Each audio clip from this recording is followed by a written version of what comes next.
Tampa Bay ranks in the top 10 cities for underage sex trafficking. It's a very real and disturbing problem here in the Bay Area. Child sex trafficking tonight. Where they say they've found evidence of prostitution and human trafficking. They're tattooing, branding children, and people are using them as consumable merchandise.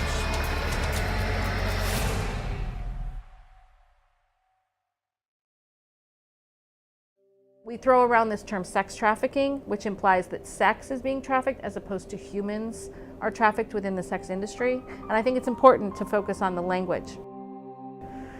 Sex work is an umbrella term that refers to a range of erotic labor. So it falls into categories of legal and illegal. Legal sex work, sometimes the lines are blurred though. Legal sex work includes erotic dancing, pornography, phone sex operators. Illegal sex work includes prostitution, at least here in the United States, outside of some counties in Nevada. When I looked at street-based sex work, I was trying to get a better understanding of how the language that people use to talk about prostitution influences the conditions of people's lives. And the same happens with trafficking, in the sense that the way the laws get written, the way that people that have been trafficked in the sex industry, the way that they're talked about, it directly impacts the resources that they have, and it directly impacts the way that we understand the way I would view it as these problems and solutions surrounding sex work and trafficking in the sex industry.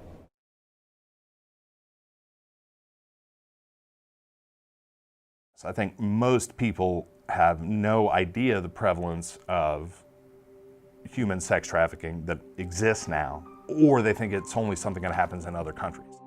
But the biggest thing the media can do is awareness. You have this dominant submissive culture now where we've spent 2 generations trying to get society to really understand that no means no. You can use something like 50 Shades of Grey. Now you have this pop culture phenomenon that literally muddies that line as much as could be muddied. We all know that exploitation happens. Now, where does the line get drawn into trafficking, right? Where it's against their will? That is a tricky, very complex conversation.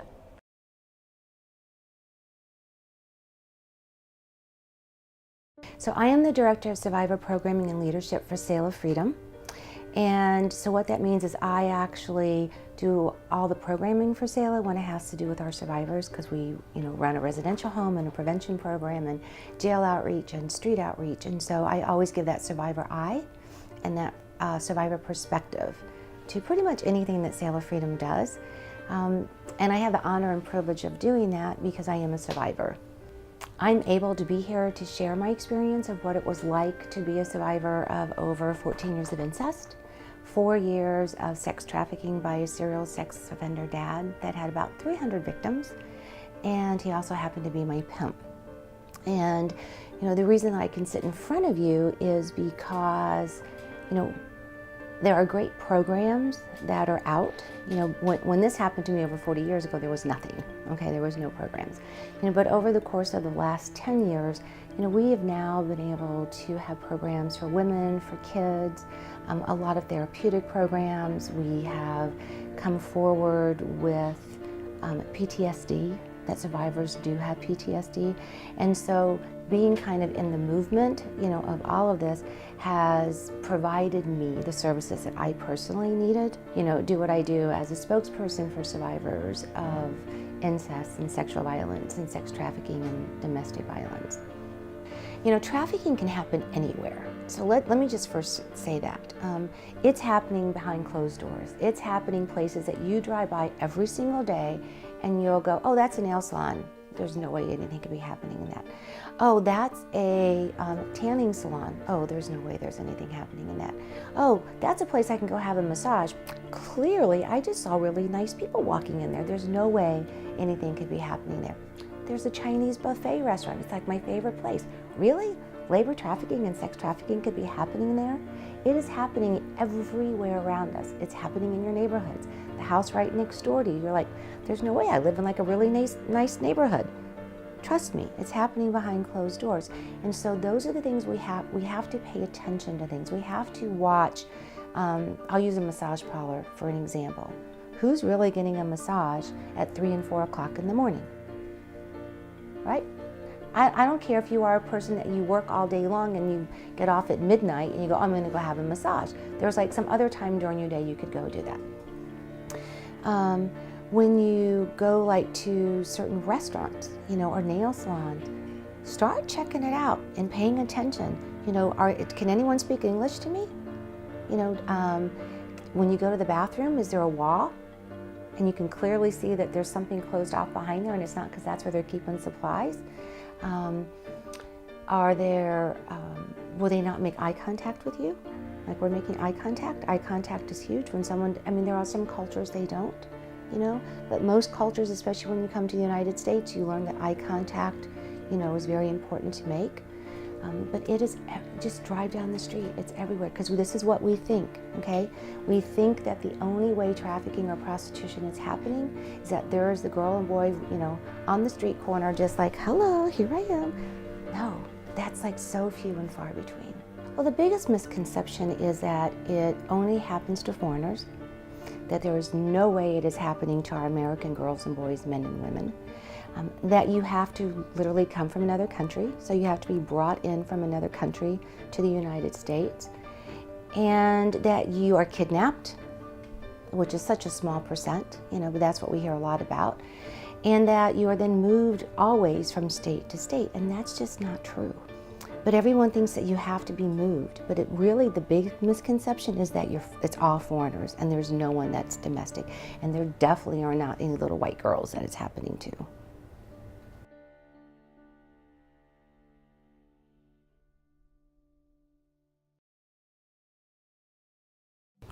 I've been working on the front line, working with women coming out of human trafficking, working on public speaking, training, law enforcement, state's attorney's office on signs to look for with human trafficking. So I specifically get to work with prostitutes, street level, online, selling themselves, strip clubs, underground saunas. And a lot of times people will say, oh, you know, they're working for themselves. And what I have found in my experience is no one's working for themselves. I've never met a woman who's making her own money. There's always someone else behind her that says to be helping her out. There's a lot of drugs, physical abuse, and so it's always tied heavily to trafficking. In my experience, every single prostitute I've ever worked with has been sexually abused, has had a trafficker at some point. I'm not going to say every prostitute has a trafficker, but I've never met one that doesn't. So number one question I get is, well, why don't they leave? You know, why don't they just walk away? So if you can imagine a domestic violent relationship, this is 10 times worse. And so this person has usually been sexually abused by the time they were 3 to 5 by someone they loved.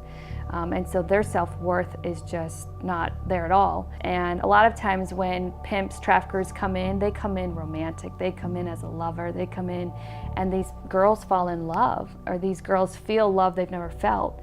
So there's something, it's called Stockholm Syndrome, but it's a major trauma bond. And it keeps those girls there working either out of fear of they're going to get hurt, or someone they love is going to get hurt. They might have threatened a child or a close loved one. They're addicted to drugs, and as long as they do what they're supposed to do, they come back for the drugs. So I personally will go on the streets with law enforcement. We had a case where we were just stopping cars if they were speeding, or basically like a ride along with an undercover team. And when we stopped, they seemed a little nervous, the people in the car, and when they opened up the trunk, I noticed there were douche kits in the trunk, and I thought, well, that's not normal. And I saw lots of condoms, and so I thought, well, let's just split them up and start asking questions. And it ended up a man from Clearwater had flown 2 girls down from Ohio. They were both like 18, and he had just put their pictures on Backpage. And they didn't even know what Backpage was. When we got on Backpage, we showed them. They were actually up there, on there, and they had no idea. And so that was a wake-up call for law enforcement that I had been working with, that we were onto something. So that led to, I've been able to work in saunas, which would be a place where they're advertising massages, but they're actually selling sex. so the police will bring me in case there's any women or children that need to talk to an advocate so that they can get help if they'd like it. If they're 18, they have a choice. And then also, we've just been able to work cases and build them stronger. So like we might see something that doesn't look like evidence, but with a lot of training, you start to see it is. For instance, they can use saran wrap for condoms. So if there's excess saran wrap, you might want to pay attention to that. You can use it in court, ledgers, video cameras. Marbles are used to count tricks, which would be how many people you sleep with that day. So there's just a lot of little things that with more knowledge and understanding, you could build your cases a lot stronger.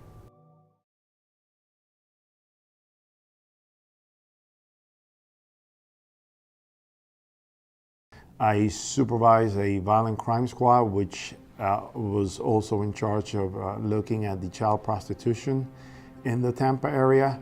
It was an initiative that was started in 2003 by Federal Bureau of Investigation, and Tampa was one of the first offices that started the task force.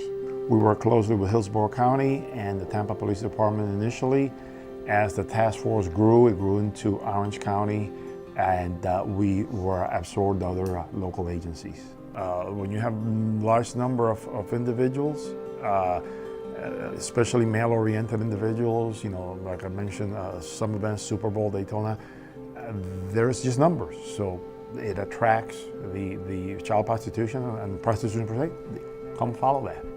You have the numbers, you have the clients that want it, and they follow it. If you target drugs and gangs, you're gonna get numbers. You know, statistics for arrests, whether street level or major, every police department has it because, when we're fighting drugs, the public wants that. We're fighting drugs, we're getting the bums off the street, blah, blah, blah, blah.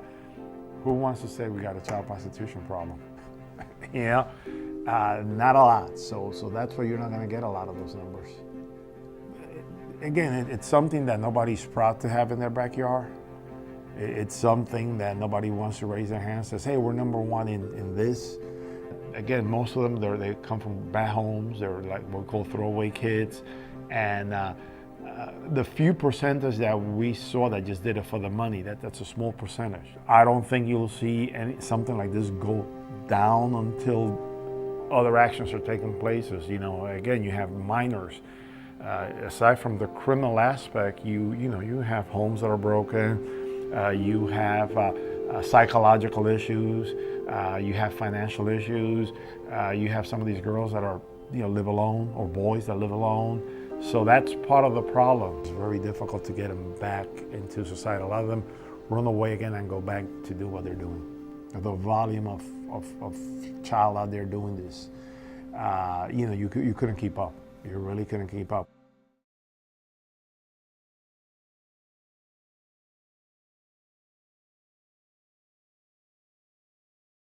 I believe that the demand is coming from pornography. So we're talking by the time a child is age 5, they're subjected to pornography. Through school, through phones, through technology, through the internet, through their parents. And because of that, we're seeing a much stronger addiction to pornography. Our culture exploits women sexually in many ways. Predominantly, they're, since they're young, being shown, whether that's through Instagram, TV, music, to use their body, and using their body as power. And even now, women are starting to embrace that.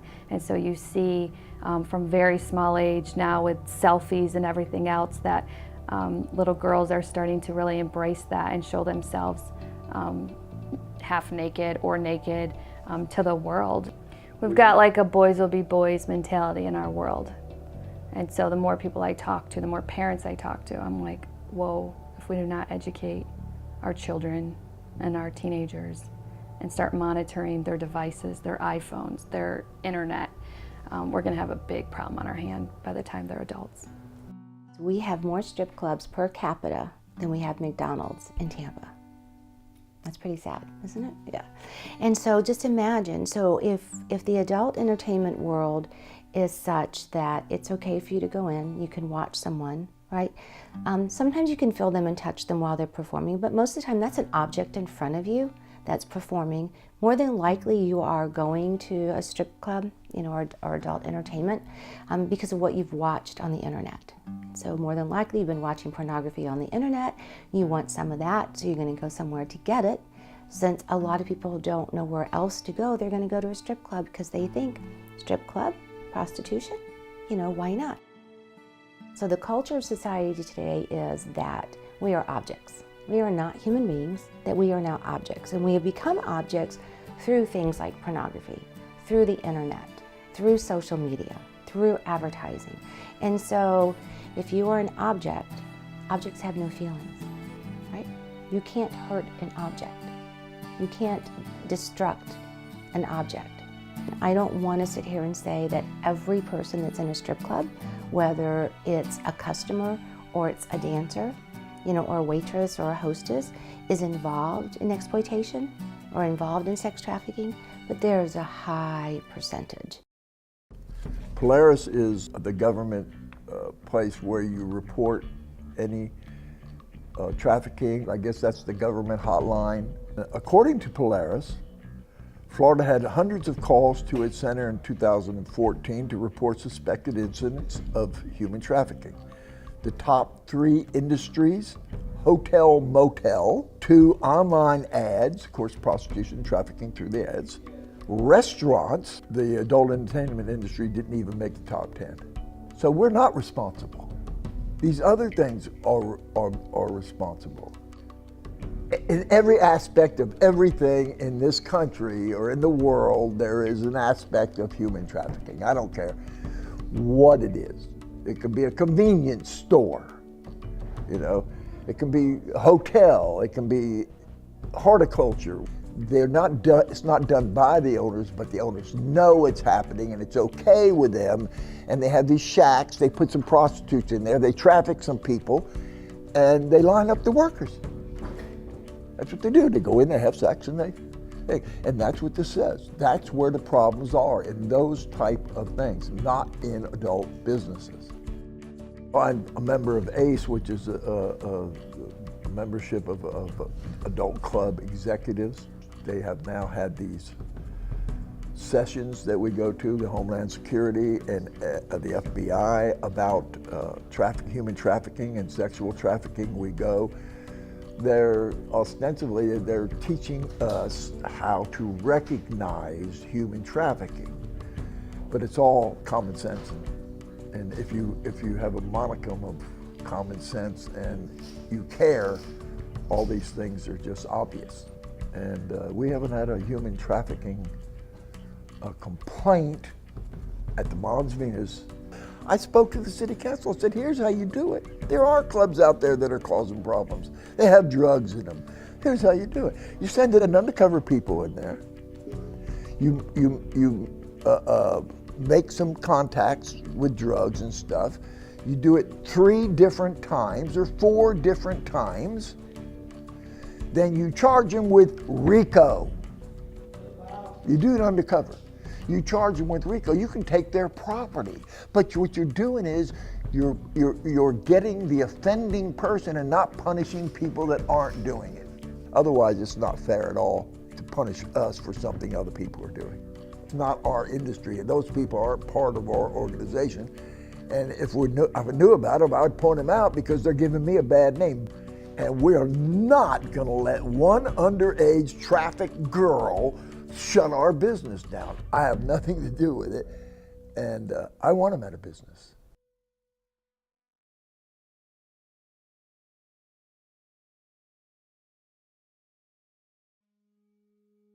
For many people, strip clubs may seem, or just adult entertainment, pornography, strip clubs, whatever it may be, can seem innocent to many people, but it's absolutely the start for some individuals. If it was for me, I would close every strip club down or just stop all pornographies, but that's not realistic either. For me, I feel like there needs to be more of a barrier to the access that our kids are having to the pornography and access into these strip clubs. When I was about 3 years old, I was molested continuously for a couple years. And then when I was older, and my mom is still actively in addiction and an alcoholic, and she used to strip, and we lived with a pimp for many years. So through that, I was also sexually exploited and abused once I was around between the ages of 10 to 12. It's easy to just kind of become cold and say, well, it's not happening to me, so why does it matter? It's not happening to our family, so why does it matter? But it does. Even if, you become more aware, you open up your eyes, and even if it's a phone call or just listening to someone, it makes all the difference in the world. The most important part of recovery is getting to know yourself. A lot of times when you're going through those experiences, or you've been in that life for a long time, you kind of forget who you are. And it's easy to just follow other people and kind of camouflage amongst the rest. So when you actually take the time to find out who you are, I would say that's the pinnacle of recovery. You see the growth, you see the women come in, and you see them from the moment they decide to say, hey, I want help, to the moment that they leave, and you see that growth. So it's also daily with that as well, because you're part of it, you're part of their healing, you are just pretty much their guidance. And when you see that successfully, it's probably the greatest achievement, because you've helped one person, and that one person is now going to help someone else. So it's just an ongoing cycle.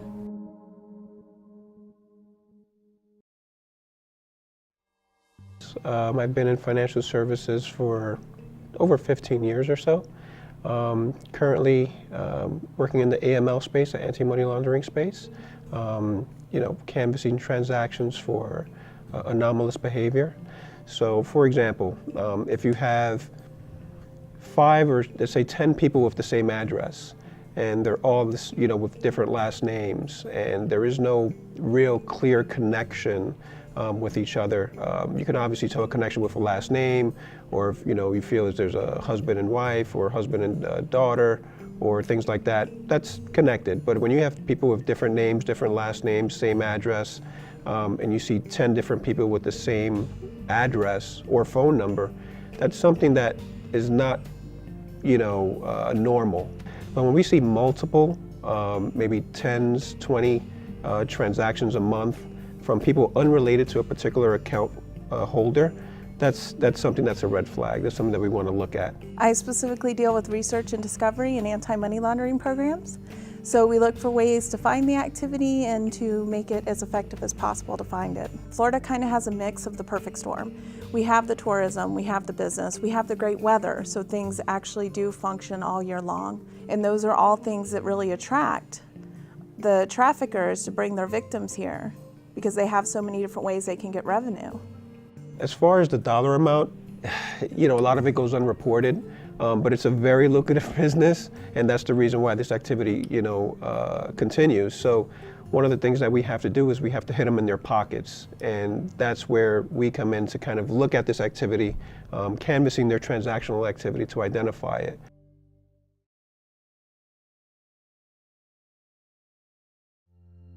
But the people that are making the money illegally, will they really go to work at 7-Eleven? No, they're gonna find other illegal ways to make money. So you'll solve one part of it, supposedly, but you'll have other problems. You'll have those people that are making money by prostituting their girls. They're not gonna go to work. They're gonna find other illegal way to get their money. This has become a $35 billion industry. Average pimp can make $300,000 a year tax-free, and we're feeding into it. So we just have to stand up for our rights, stand up for our kids' rights, use our voices and just say, we're not gonna tolerate this anymore. I think it takes success, it takes believers, it takes these women's stories to be heard Now that women are getting better and healed and off drugs and they're able to come back and tell their stories, people are starting to listen to that. I think that people, you know, if they hear about a child being trafficked, they think, oh, that's so terrible. But when they hear about an adult being trafficked, they don't have that same empathy. But really, it's just a child that we missed. And if someone you know is going through a similar struggle or going through, you know, is being trafficked, let someone know. Don't just throw it under the rug and turn the other cheek. Just let someone know, because that one little action might make the difference in that person's life. It might save them.